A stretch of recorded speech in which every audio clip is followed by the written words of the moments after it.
Hi friends, আমি Sayanti the kitchen ওয়ার্ল্ডে সকলকে স্বাগত জানাই। আলু দিয়ে ডিমের ডালনা সকলের প্রায় প্রিয়।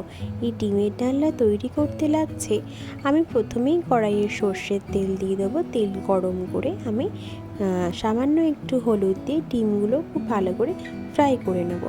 আমি খুব বেশি কড়া করে ফ্রাই করব না, হালকা ফ্রাই করব। ডিমগুলো হালকা ফ্রাই হয়ে গেলে আমি তেলের মধ্যেই দিয়ে দেবো জিরে ফোড়ন। খুব ভালো করে ভাজা ভাজা হয়ে গেলে দিয়ে দিলাম আমি পেঁয়াজ কুচি।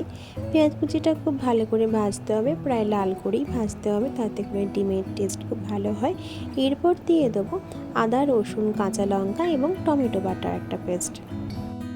পেঁয়াজের সাথে এই পেস্টটা খুব ভালো করে মিশিয়ে নিতে হবে এবং খুব ভালো করে কষিয়ে নিতে হবে যতক্ষণ না পর্যন্ত কাঁচা গন্ধটা যায়।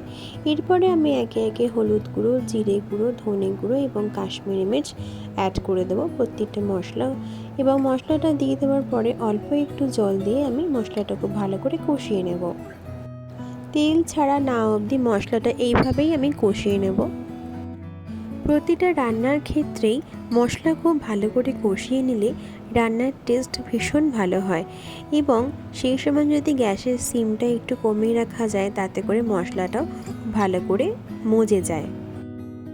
আমি 5 থেকে 7 মিনিট ধরে মশলাটা খুব ভালো করে এভাবেই কষিয়ে নিয়েছি, এবং দেখুন কত সুন্দর করে তেল ছেড়ে গেছে। আপনারাও চেষ্টা করবেন রান্না করতে করতে মশলাটা এইভাবে কষিয়ে নেওয়ার, এবং অল্প একটু জল অ্যাড করে আমি ভালো করে মিশিয়ে নিচ্ছি। এইবারে আমি পরপর আলুগুলো এইভাবে কেটে রেখেছিলাম, আলুগুলো এখানে দিয়ে দিলাম। মশলার সাথে আলুগুলো ভালো করে মিশিয়ে নিয়ে আমি 1 টেবিল স্পুন মতন নুন দিয়ে আবার ভালো করে নাড়িয়ে নিচ্ছি। এরপর ঢাকা দিয়ে আমি 5 মিনিট রান্না করব। 5 মিনিট পর দেখলাম আলু থেকে খুব ভালো করে তেল ছেড়ে দিয়েছে।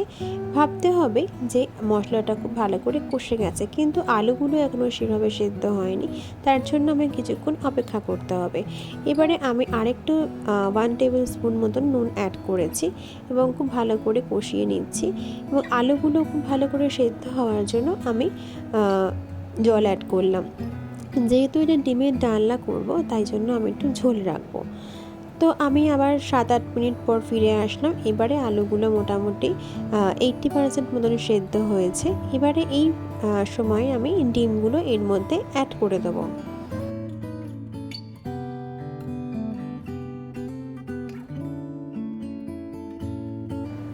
ডিমগুলো অ্যাড করা হয়ে গেল। এবারে আমি ঢাকা দিয়ে কিছুক্ষণ রান্না করব।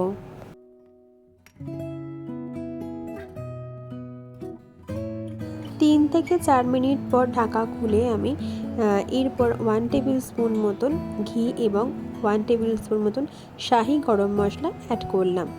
এরপরে গ্যাসের সিমটা একদম লোতে রেখে আমি 4 থেকে 5 মিনিট স্ট্যান্ডিং পয়েন্টে রেখে ডিমের ডালনা সার্ভ করব। তৈরি হয়ে গেল আলু দিয়ে ডিমের ডালনা। কেমন লাগলো আমার এই রেসিপিটি অবশ্যই আমাকে কমেন্ট করে জানাবেন। ভালো লাগলে লাইক করবেন, শেয়ার করবেন এবং ফলো করতে ভুলবেন না। ধন্যবাদ।